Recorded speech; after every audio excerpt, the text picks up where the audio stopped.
Join the Ungovernables. No filters, no apologies. This season, we're cracking open Uniswap governance. Welcome to a new episode of the Ungovernable podcast. Welcome to a new episode of the Ungovernable podcast. Today with Jun-san, aka Juanbug, an influential voice in the DeFi space.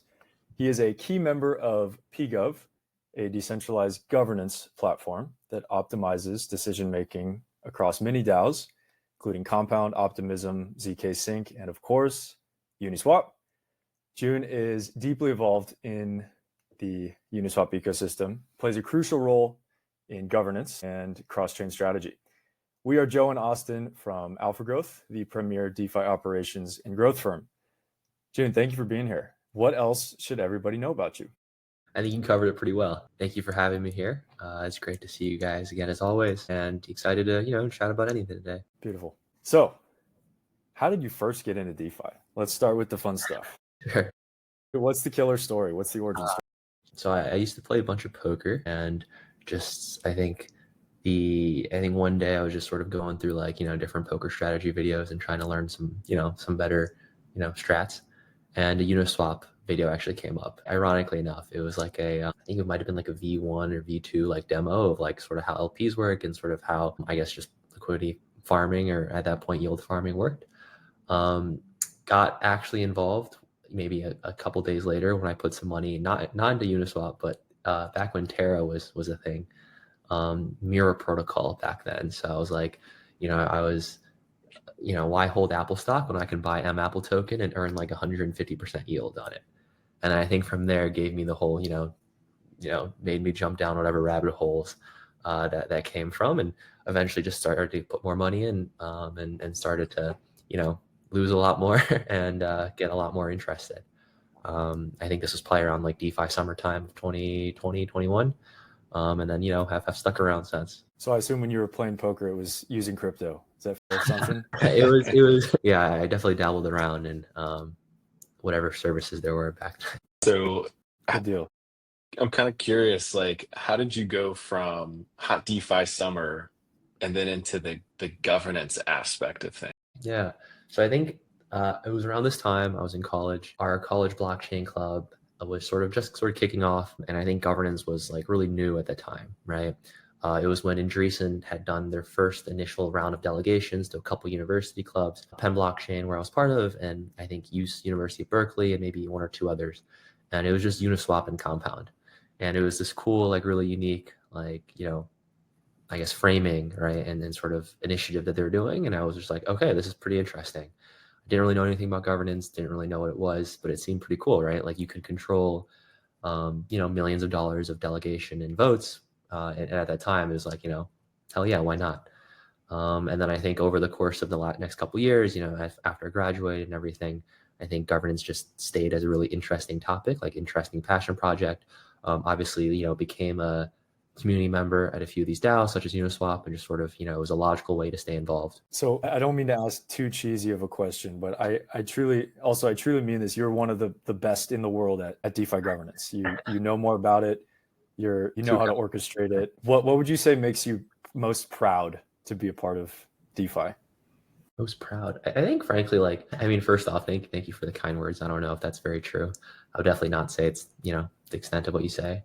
I think part of it is just everyone that we're working with is really interesting. I think it's something that is entirely new and something that I think, if done right, can be very impactful in the next couple of years, right? And it already sort of started to be. I think I'm most proud of just being able to work with, people like you and just people that we work day to day with, seeing all the service providers, all the professional delegates that have taken delegation governance to the next level.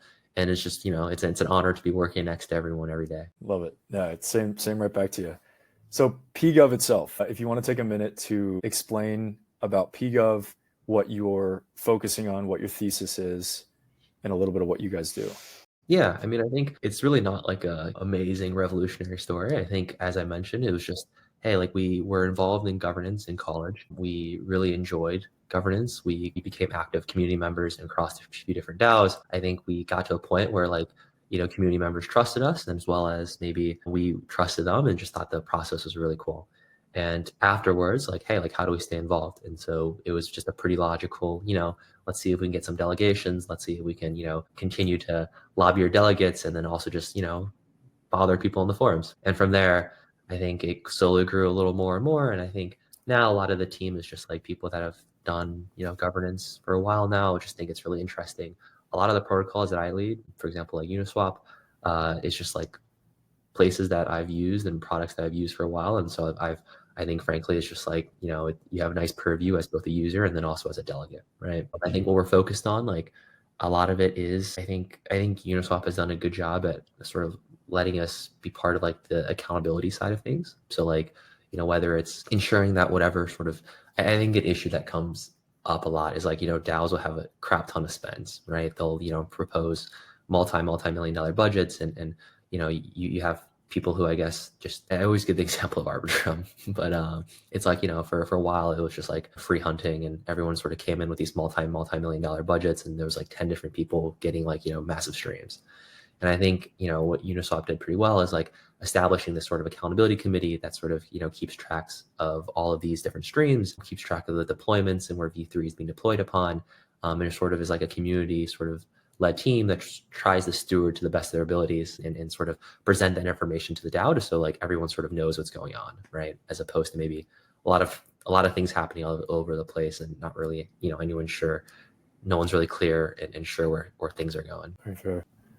And just so some of the listeners know, maybe if you could give a little bit more about like the UAC, the Uniswap Accountability Committee, like how it started, and also maybe some of the goals and objectives for the UAC as well.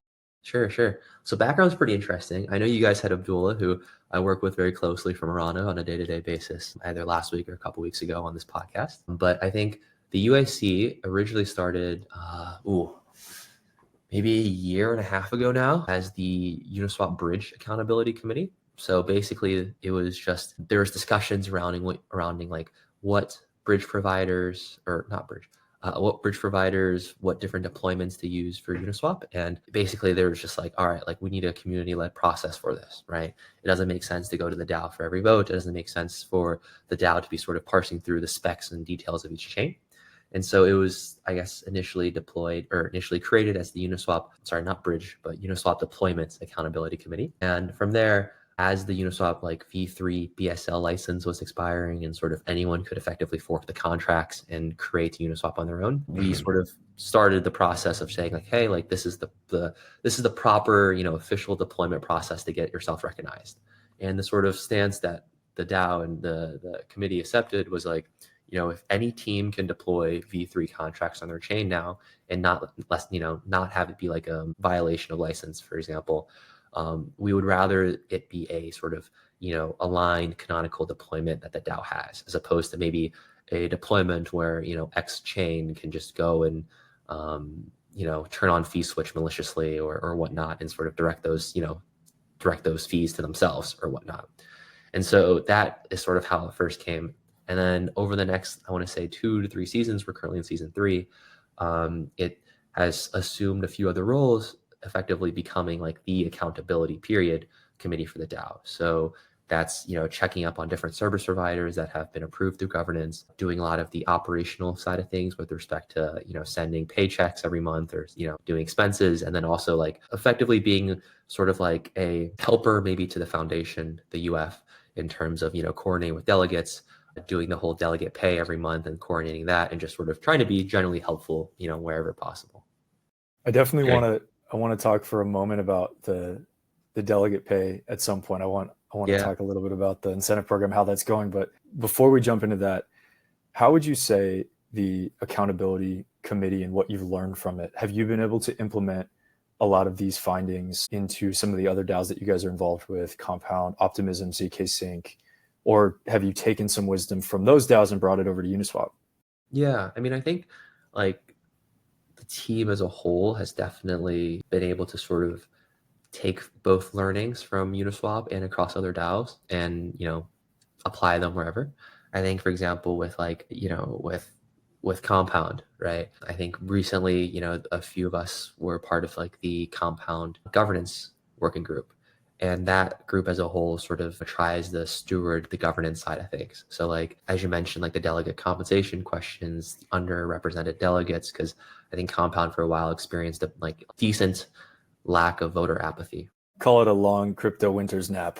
Sure, exactly. And so, yeah, I think the long response, to answer shortly, yes, definitely. I think all these DAOs have, somehow related to each other in every way. I mean, DAO governance being such a small space, and we, definitely are still looking for ways to improve across, day to day. So on the note of the delegate incentive program, so that I think that's genius. I think everybody agrees that just as Congress people make a salary, and of course, yes, there's probably some corruption that goes on in DAOs, but how has the delegate incentive program worked? What are some of your raw thoughts on how it's gone, how you'd like to see it progress? What have we learned from it? Yeah, for Uniswap, I mean, shout outs to Do and the Stable App team for sort of spearheading a lot of those conversations. I want to say when it first started, maybe a year and a half ago as well, maybe a little over a year ago. But the gist being like, hey, like, these delegates spend a good chunk of time. Like, how do we structure out like, a good way to incentivize and reward these delegates? And so Do set up like a working group with, I think, over a dozen different delegates, stakeholders, like foundation and some people who I guess had, strong opinions or had, importance and relevance in this situation. And over the next couple of weeks, maybe month or two, like a program of like, initial, delegate rewards zero, cycle zero trial program was created. And I think generally speaking, it's done really well in the sense that that combined with the underrepresented sort of delegation that Uniswap ran has made it so that every vote so far has, basically reached quorum and not sort of had to have a lack of voting power. I think it's so worked out that you take away some of these, underrepresented delegates that got delegate power and then, they're now part of this, incentivized pool or rewards pool. I think like 80% of votes would fail because you wouldn't reach like the 40 million quorum. I think it just so happened that like, there were a few delegates that, people were counting on significantly that had a bunch of power. And then over the last year or so, either for whatever reason is no longer active. I guess it was like a coincidence, a good coincidence that it came around and, there was enough voting power now to support and get to that quorum. Or else it'd be, there still is a little bit of this to this day, but or else there would be a lot of sort of last minute messaging like, hey, like, can you please vote? Like, hey, please take a look and sort of. We know all about that. Yeah, absolutely. I thought we had Dennison on and I kind of forgot to ask him this in public, but I think it'd be really cool to have like a live dashboard that shows which delegate, like call out the delegates that haven't voted so that you can just see right at the top, like every time someone does vote, their name gets taken off the list. And so it's like the top 5 delegates that haven't voted yet on this proposal. It'd be really cool to actually see that so that everybody could just easily bug them. Not to I guess plug anyone or not plug anyone, but I know the Agora platform on that the foundation, I guess Uniswap Foundation has also funded that, wants everyone to do so, has a not voted section. So like on every vote you have the people who have, and then there's a little. We need to pin that. That's great. That's awesome. A quick question though on the commercials of the delegate program. What's the structure? How does it actually work? If I'm a delegate, how do I get compensated? What does that compensation look like? Yeah. So I guess, full disclaimer, I guess not disclaimer, but like the Uniswap Accountability Committee is the one that sort of runs payouts and sort of calculates and sort of, goes through and does the calculations every month. I think it's pretty straightforward in terms of sort of, I guess there's 2 parts. So it's like, how do you qualify? And then how do you sort of receive rewards? So the how to qualify section is actually, currently being up in the air and tossed around. Season 3 is coming up. The discussions for that are on the forums right now. So definitely just take a look. Do has done a great job at once again stewarding the conversation with some of the guys from Arana and the Seed Gov team who, have done a lot of work in Arbitrum and really well respected there. I think the general gist is like for someone's new and for someone who's maybe getting involved, TLDR is just get active, right? So vote on everything, communicate your rationale, attend the community calls, try and go to the in-person, GovSwap events, wherever they are held, if possible. And that really, I mean, that's really all the only subset in which you can really judge sort of delegates on like, how active and how good of a delegate they are, right? And so those are some pretty low hanging fruit that you can check off. In terms of the actual sort of, receiving rewards, it's a factor of both attending the community calls / in-person events, as well as giving rationale, and then obviously, voting on every vote and expressing sort of why you voted and whatnot. It's like a pretty straightforward, like pro rata calculation of like, you can get up to, right now, the last season was set at 6,000 a month up to, and set to, how many of those votes you vote on, and then how many of those community calls and rationales you attend and give. Dollars per month. Yeah, $6,000, Wow. I guess, paid in uni, whatever the market rate is. Yeah, that's awesome. That's like, in many countries, that's considered like a full-time livable salary. That's very cool. It's really cool. Let's see, on the governance, the actual voting structure. One thing I've always thought about, I'm curious, you've been around governance, I think, longer than we have, but I'm curious if you've ever seen this before, where, let's say I have 100 uni tokens and I'm a delegate, and those uni tokens are each worth 1 vote, right? But then let's say if I'm super active, it would be cool if relative to someone else that has 100 uni tokens that has the same voting power, but that doesn't ever vote on a proposal. I think that each time you vote on a proposal, you should maintain a stronger voting power per capita than someone who doesn't ever vote on a proposal. So it'd almost be like each proposal you don't vote on, you reduce by a factor of 3%, for instance. And then by voting on a proposal, you could gain more. Yeah. There's a couple of protocols that have done that. And I think more so, like, this is, like all these, Governor Bravo, etc., DAOs from like DeFi 1.0 sort of maintain this pretty, straightforward 1 vote, 1 token, 1 vote system. There's a few new like protocols that I think are really interesting that I've looked around, and like M0 being one, where they have sort of like a 2 token governance system. And, to your first point, like if you have votes and you don't vote on them, then you basically lose voting power over time, right? You no longer basically get, you lose, I guess the technical, no need to go into, I guess, the specifics, but the gist is just, if you don't vote, you lose power over time and you lose out on rewards. Summerfi, which is new, I think they're launching their whole governance program. They technically launched maybe like a week or 2 ago and are sort of starting soon. They have like a 60-day decay ratio, I want to say. So like, if you haven't voted for 60 days, if I have 1,000 votes, my votes now become, 990 and slowly decay over time, right? So it encourages you to delegate to active people. And then I guess on the topic of like delegating to active people, I like what Maker does, in the sense of, you have contracts that renew every year. So as a delegate, I have to basically, I'm delegating to Joe, I have to delegate to you this year, and in 1 year from now, you have to renew your delegate contract, and I have to undelegate and delegate to the new one, to sort of like basically say once again, like, all right, like I still want to delegate to you and you're still active. Yeah. Showing signs of commitment. And one thing I kind of want to pivot to, something that's been super exciting this week, is the Unichain deployment. So June, I'd love to hear some of your thoughts on the Unichain deployment and how this is going to really help scale the Uniswap ecosystem. Yeah. I mean, I don't want to sound like every other shiller of Unichain that's been this week, but it was exciting. I remember like maybe like early June of last year, when like Uniswap sent out a pretty cryptic, like the Unichain logo. I remember when they sent out like a pretty cryptic tweet of like that logo with no explanation, no words, and just like soon or something like that. And everyone was sort of assuming it was along the lines of that. But it's nice to see it finally, come to fruition. Yeah, no, I think generally speaking, Superchain, pretty bullish on it. I think they have done really well. I think Optimism has done a great job at sort of, securing these high level partnerships. They've definitely paid a lot for them. I'm very curious actually to see how much, what the back end deals are. But I think ultimately, like, they've secured some great names, right? Like Kraken, Coinbase, obviously. And as for actually like, day to day and sort of how, user will work. I know right now it's pretty vanilla copy and paste, but eventually it's nice seeing like, a fee switch and not a fee switch, some level of sort of value accrual back to uni stakers, and then, or I guess soon to be stakers. And then the cross chain like functionality down the road will be, at least in my opinion, super exciting. Just the ability to, be able to access different, liquidity sources on the super chain, from one central place is nice. And then also, yeah, it's nice to see, new, I know you guys are involved with Compound and a lot of other places. It's nice to see the fact that a lot of these, projects will deploy on Unichain. Yeah, I think I saw a tweet earlier. It was like over 100 projects have launched on Unichain. So it's great to see that much of a splash already. so quickly. Yeah, exactly.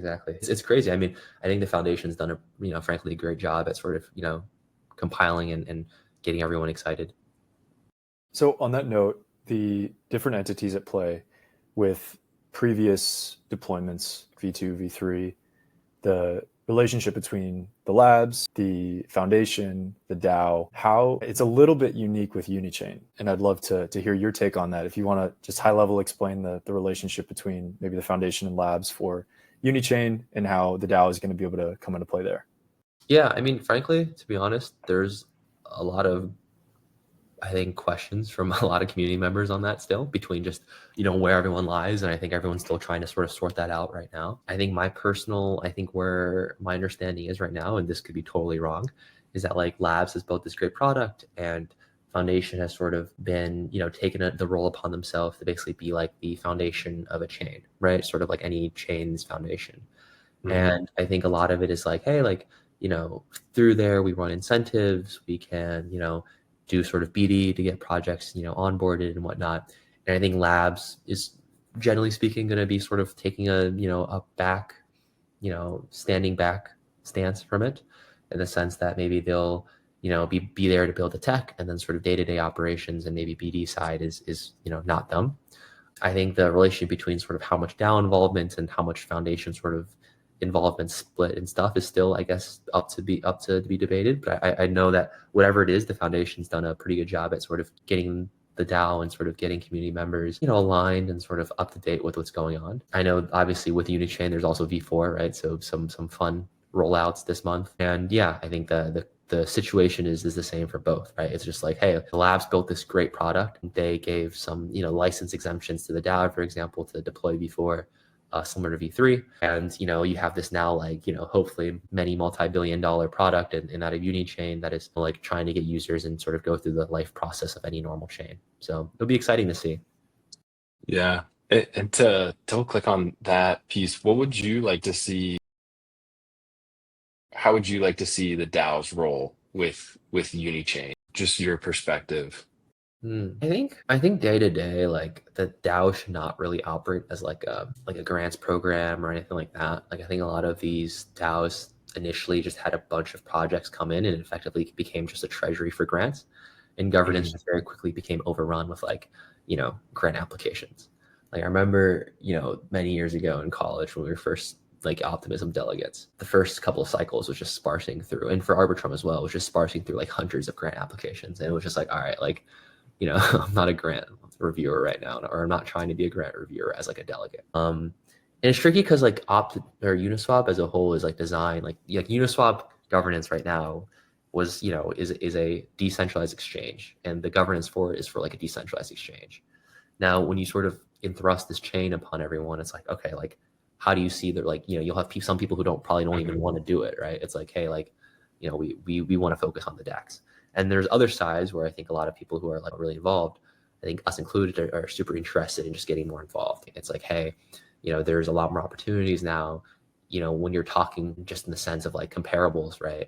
Like you're going from an exchange to a full on chain, there's just a lot more opportunity, a lot more things that can happen. So taking one small step back in terms of this idea of Unichain and superchain, do you genuinely believe in the superchain thesis? And what do we have to do to actually achieve that vision? Ooh, tricky.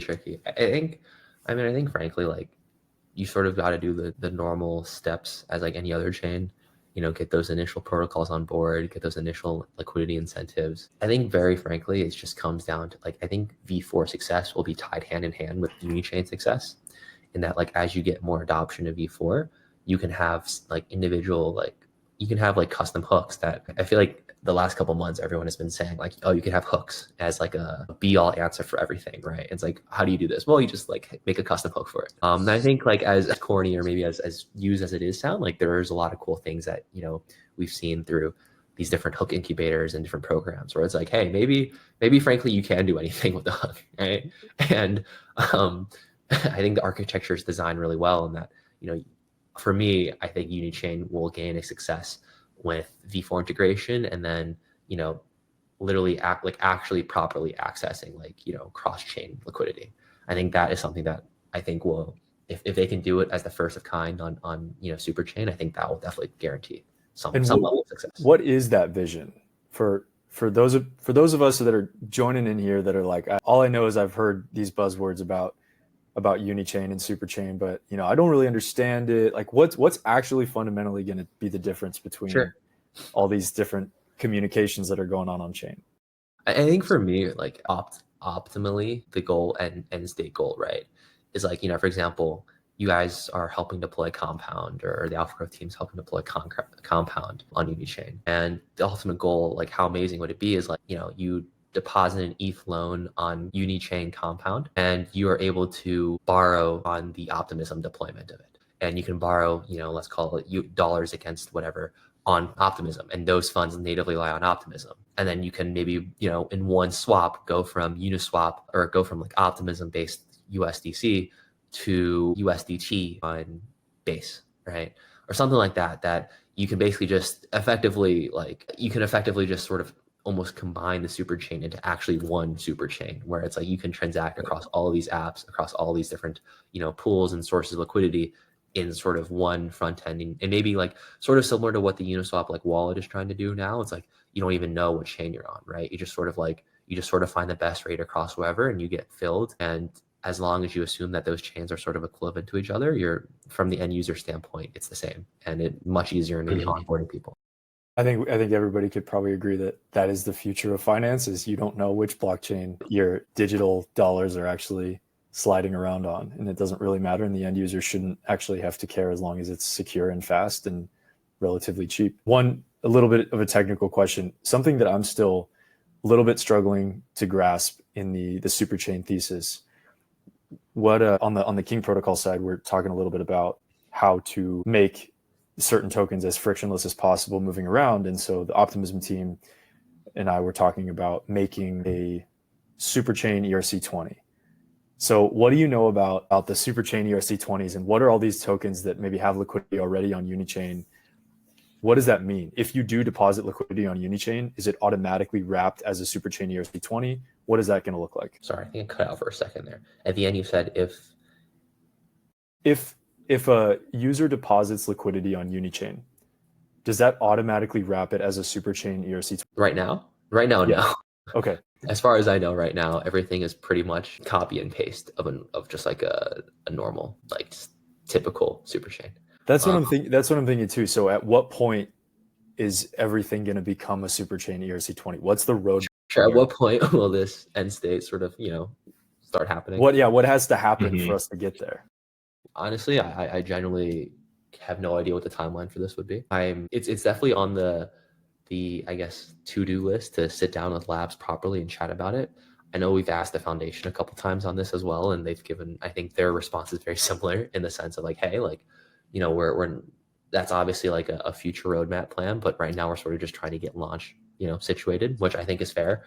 It is maybe a little disappointing in that, like, I think the pitch for Unichain was very much like, like all these high level things, which I think are great. But obviously, like right now, it's just, or not obviously, but right now it's pretty cut and dry, just like very simple, super chain. I think I want to say I was told / heard like maybe in the next like 2 quarters we'll have something, and maybe by the end of the year you can get the initial startings. But then again, right, every deadline I feel like is subject to extension. We'll see. Yeah. I always feel like deadlines always get extended in the DeFi space. It never tends to come on time. There's always Q5. Instead of saying Q1 or Q2, everyone's saying H1 or H2 now to give themselves some more leeway. Just more and more breathing room. Yeah. So I guess to touch back on UniV4, I know you touched on a few different interesting aspects with hooks, like being able to swap across multiple chains. But do you have any different other hooks that you've seen that you feel like are interesting examples or would like to see out there? I know there was a lot that came through the incubator, that initial cohort, but anything that's on top of your mind? So I think there's some cool stuff in like the restaking space. It's like, buzzword on buzzword. I think there's some cool things, and there's also some interesting sort of like gated access pools, right? It's like, hey, like you can only maybe swap within this pool if you have an NFT or if you have a specific, whatever subset of individual items. I think one thing that I saw was pretty cool was like, if you, I guess an example of this is like recently yesterday, I think 2 days ago, or actually no, literally like 25 hours ago yesterday, Mega ETH just sort of launched their Fluffles NFTs, right? And it was sort of a way of saying like, hey, like, congratulations for doing these things that were, Mega ETH aligned, and you can get this sort of soul-bound NFT that, evolves over time and lets you sort of get more attributes and whatnot. And the gist is just that eventually you'll qualify for like part of the Mega ETH airdrop. And they actually like, shout out to them, but they like gave a lot of like active governance voters and stuff, like a whitelisted mint as well, or like a whitelist spot as well. But the gist is like, hey, like eventually, you have this soul-bound NFT that can sort of, evolve into like having like more things, more attributes to them. And I think I've seen a few like NFT, I guess, or V4 hooks that have that ability, right? So it's like, hey, like, you have, X current NFT in your wallet, you have this attribute on chain, you have, let's call it like, even like I've seen ones where it's like your on-chain credit score, that like the beta version of Etherscan that they've been rolling out. It's like, is this amount? You have access now to like the 1% fee pool. And then eventually, as you sort of, get more stats, as you sort of like do whatever, like, they can literally make one for like this Mega ETH NFT. And it's like, as you sort of level up, then you get access to like better trading, parameters, you get lower fees, you get access to, different order routing, stuff like that, right? That I guess makes you more aligned with just sort of staying there long term. Yeah, just rewarding people for activity too. I think I saw one with like degen options, where the more and more you trade a particular token, then you get more of either a bonus or like a discount rate for a future token that you're going to buy. So definitely excited to see all those hooks coming out in the coming months. I think one that was really interesting was like a vested hook. So it's like sort of how, right now, I don't know what comes to mind, but like, for example, Ondo, right? They like last month they had like they doubled their circulating supply, and the token price held up really well actually. But like within like maybe a period of like one day, the circulating supply like doubled.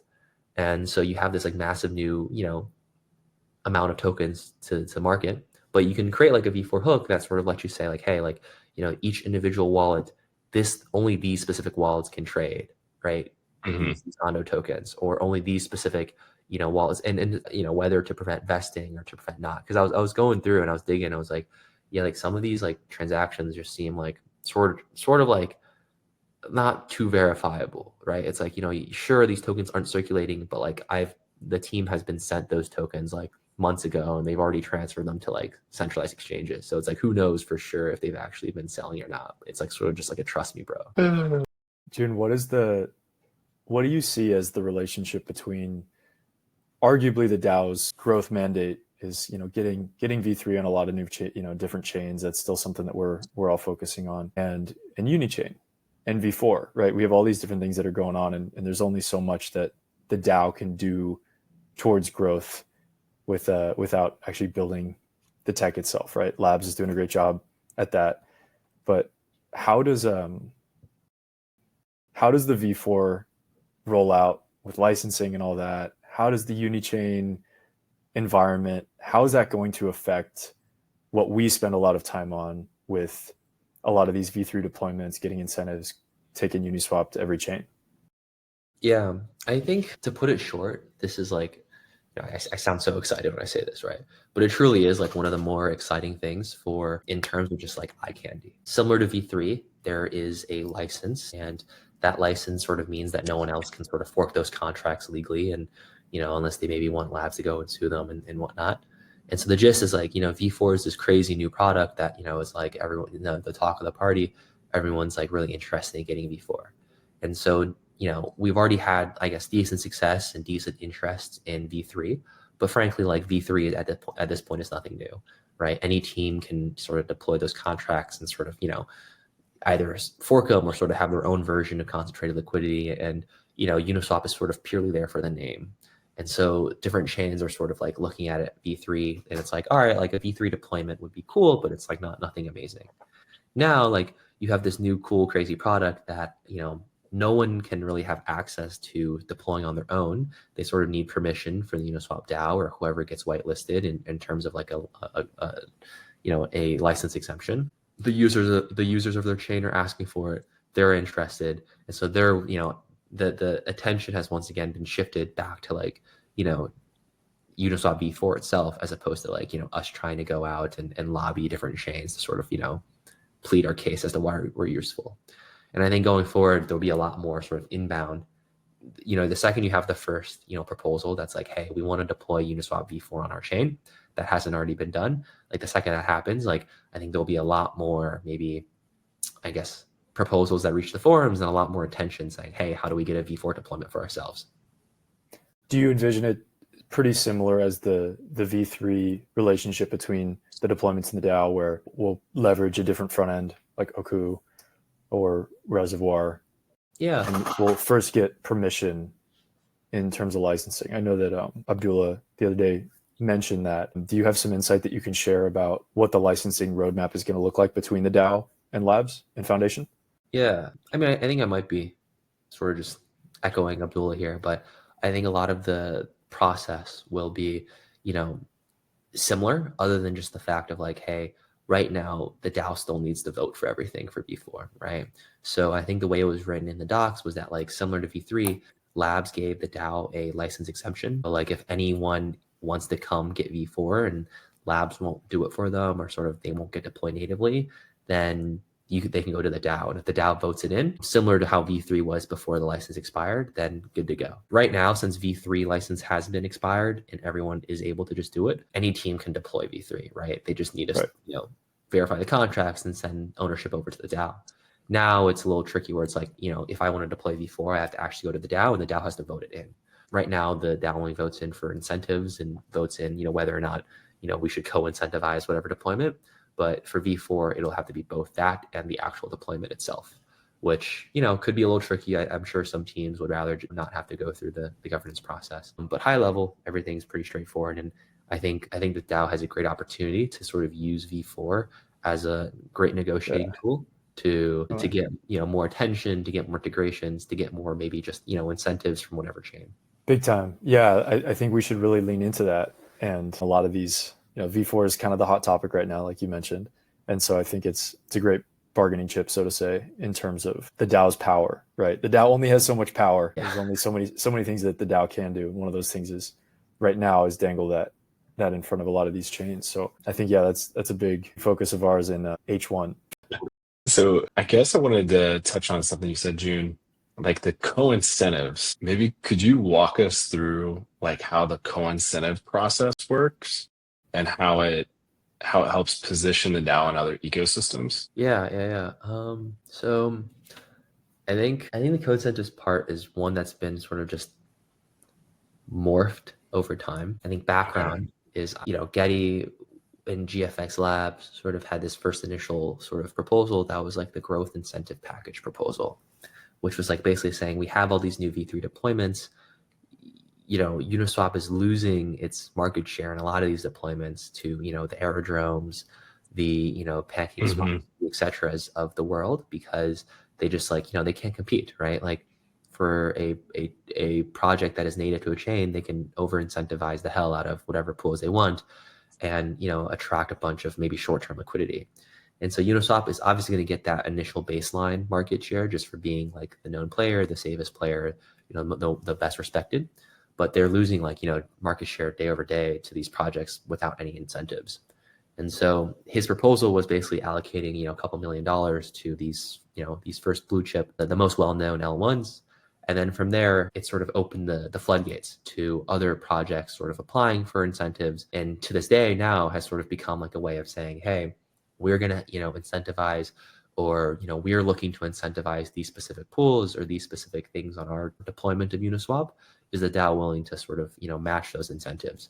And it's interesting to see sort of like, as the interest, as those chains went from like maybe well-known L1s, such as like, for example, Arbitrum, where they had like a CK grant that was given to the DAO that was matched with 750K worth of Uniswap tokens, like a one-to-one match, to now I think a lot of chains are saying, all right, like we would honestly just like Uniswap to incentivize, period, right? Either for marketing, for branding, for whatnot.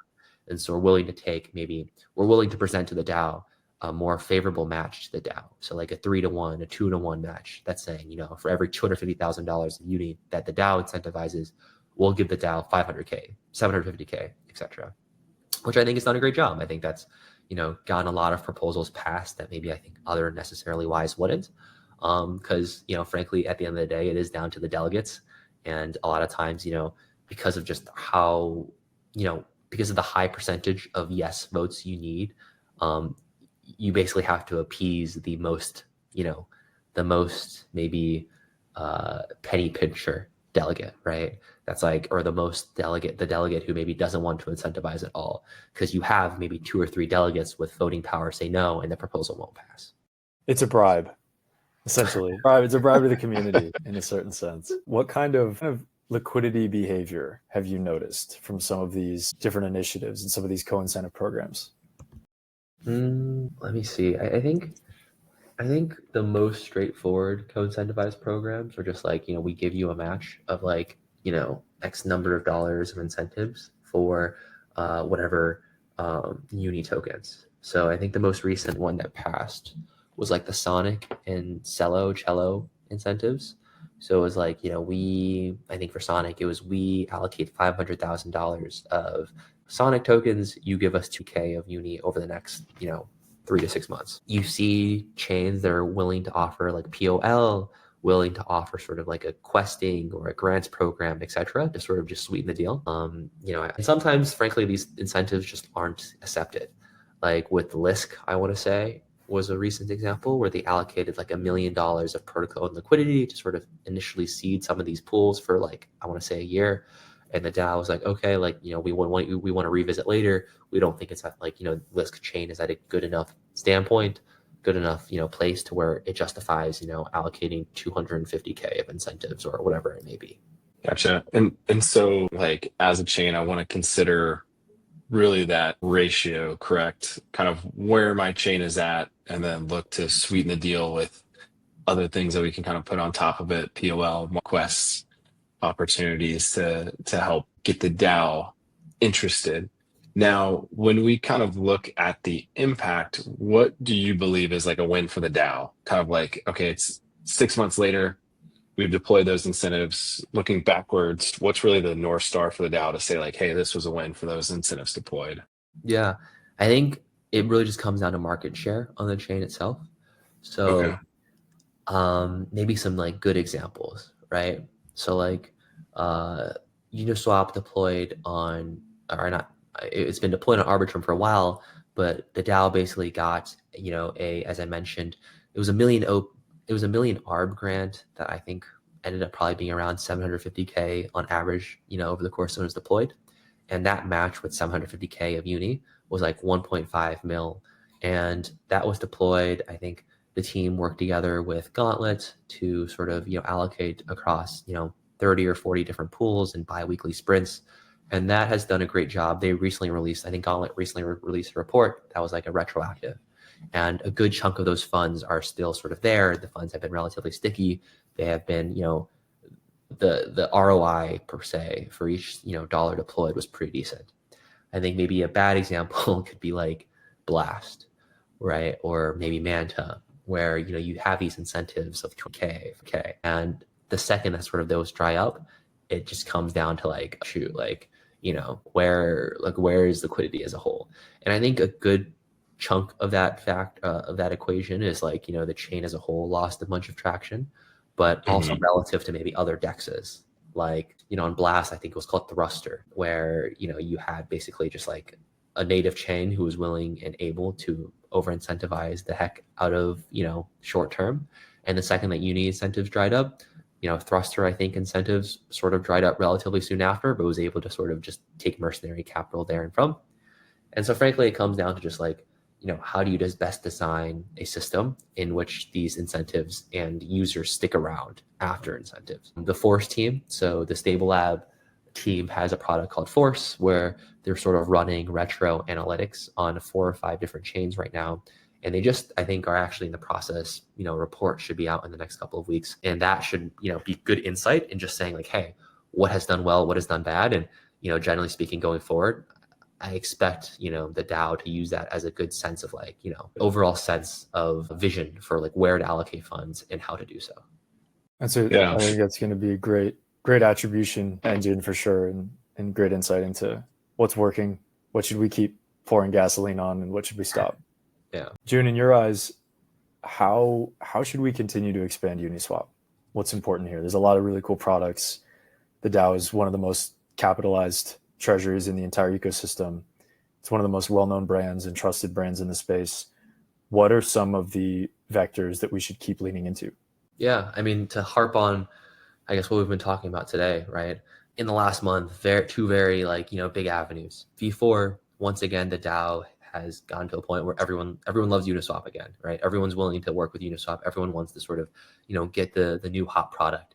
And that, I think, as I said, there's this window of opportunity while it becomes, while there really is no other competitor in the space, and while all eyes are on Uniswap to sort of capitalize and to, take advantage of whatever opportunities and incentives and whatnot are out there. And then similar to sort of, like Uniswap, I guess the outward growth has been a lot of chains, right? So like, how do we work with chains?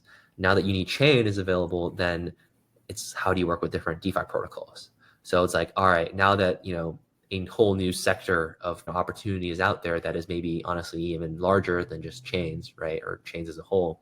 It's like, all right, how do you get these DeFi protocols now to sort of call Unichain their home, or to, build natively or bridge over to Unichain? And I think that is something that, is a full, double or even more increase of possibility that, is immediate in the next 12 months. Do you think the DAO should be responsible for incentivizing some of those DeFi protocols to come build on Unichain? Yeah, like I know the foundation has like a program that they have set in stone that they are, or I guess they're trying to set in stone now, that is basically like an incentives program. And yeah, I certainly think that there is some reason and good reason to incentivizing projects to come over. I think you just have to make it in a way that isn't going to be, is going to be sustainable and isn't going to sort of create like a, like a Polygon or maybe like an avalanche rush situation where you have like, billions of dollars very shortly and stuff dries up. I think Unichain is a little bit, it could be good or bad, but I think some bad stuff is like, the token has already been out there forever. There's no plans on sort of having a new token or sort of, introducing new, circulating supply. And so, it's not like you have 100% of the token supply to work with. You have, like 10% or whatever the treasury, I want to say like 14% or something that you can to work with, right? And once those funds dry out, sort of you're out, right? And you probably, definitely don't want to use them all right away. Right. And I think we can probably, I'm sure you've seen this too as DeFi has evolved. The word grant has also somewhat evolved. Grant is kind of now this kind of like, whoa, no, we don't do grants, right? It's incentives. And so it's kind of evolved a little bit to where it used to be, I'm going to give you a grant for you to copy and paste your code on my chain. And then they would say, okay, cool, sounds good. And then you pay them the grant and they copy and paste their code on your chain. And that's the end of the transaction. That's the end of the relationship. But now it's a little bit different. The long-term alignment with the incentives, that keeps people there, that keeps the developers there, and it's in their best interest to keep tapping into those incentives. I think that's why the optimism model has relatively been sustainable, right? It's because they don't like to just give people large tranches of funds to just deploy code. Instead, it's like, come over, build, show us you're working, show us you're bringing users. We'll keep pouring gas on the fire.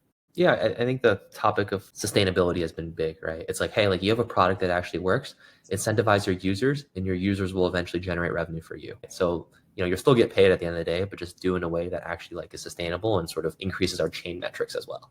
And then I think ultimately, you'll see, I think my prediction maybe going forward is you'll see a lot more, grants to incentives to investments. I think you'll see a lot more maybe, equity, different teams and DAOs taking equity, whether it's through like a token swap. Yeah, or the Mantle. Yeah, exactly. The Mantle team is great about that. If it's a larger grant, they just say, no, let's do a token swap. We want skin in this game. Yeah, which makes sense. I definitely do not see why. I'm honestly surprised it hasn't happened more. Okay, final question real quick. and then we can wrap things up. If you had total control, I delegate 41 million Uni tokens to you right now. What is the first thing that you would do? 21 million tokens. I'd probably consult like VC's lawyer, like every VC's lawyer, to make sure that like to prevent myself from monopoly. No. I think very frankly that'd be my first thing. This is anonymous. You don't. I love how you think about things, but no, this is anonymous. Everybody's happy with you. What is the thing that you? If I could play CEO of Uniswap, for example, right? I think very frankly it would be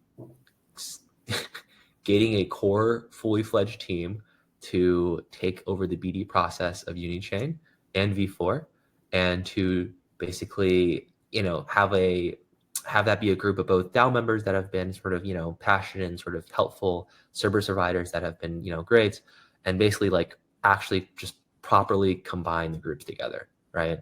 I think legally speaking, like I understand the delineation needed, but I think, some teams have done a great job. And I think there's definitely ways of sort of making sure there's no, confusion, making sure the teams are all up to date, day by day with each other, and presenting in a way that basically just makes stuff more efficient. Like I think whatever it is, like I think good examples like MakerDAO, where like, you had all these core units and basically millions and millions of dollars across these like decentralized core units that sort of, weren't maybe necessarily coordinating with each other the best. And like Rune sort of had to step in and sort of say, all right, like we're going to basically, resume as a normal company now. And, that experiment was great, but let's do it again properly. And I think you can see a lot more sort of, the vision is a lot stronger. Granted, like, there's debate over whether the vision is good or not, but like at the end of the day, like the team is a lot more coordinated and, everyone internally sort of can know what's going on. Very professional answer. I love it. It's almost too professional to where it wouldn't work in DeFi. That's why you have to force the hand, right? That's why when you have monopoly of a DAO, you can actually have a centralized. Maybe we should just all buy Trump coin and let the DAO ride there. Hey, should we do a Uni Trump liquidity pool ASAP? A little token swap? That could be fun. Jude, thank you so much. Where can everybody follow along on your journey? Go follow our Twitter at pgovteam. I think it's below, but yeah, I appreciate it. My personal Twitter is there as well. I think, just if you're really interested, just start create a discourse account across these different DAOs and, get active as a community member. Beautiful. Really appreciate Thank you for having me. Love it. That has been another episode of the Ungovernable Podcast. June, thank you so much for joining us, sharing your insights on your participation, PGov's role, and the evolving Uni ecosystem. And for our listeners, don't forget to catch us on Spotify, YouTube, dropping new episodes each week, and follow us on Twitter at GrowUniswap to stay up to date on all the opportunities in the ecosystem. Thanks everybody for joining. See you next week. This was the Ungovernable Podcast by Alpha Growth. Watch all our episodes on YouTube or Spotify or weekly live on X.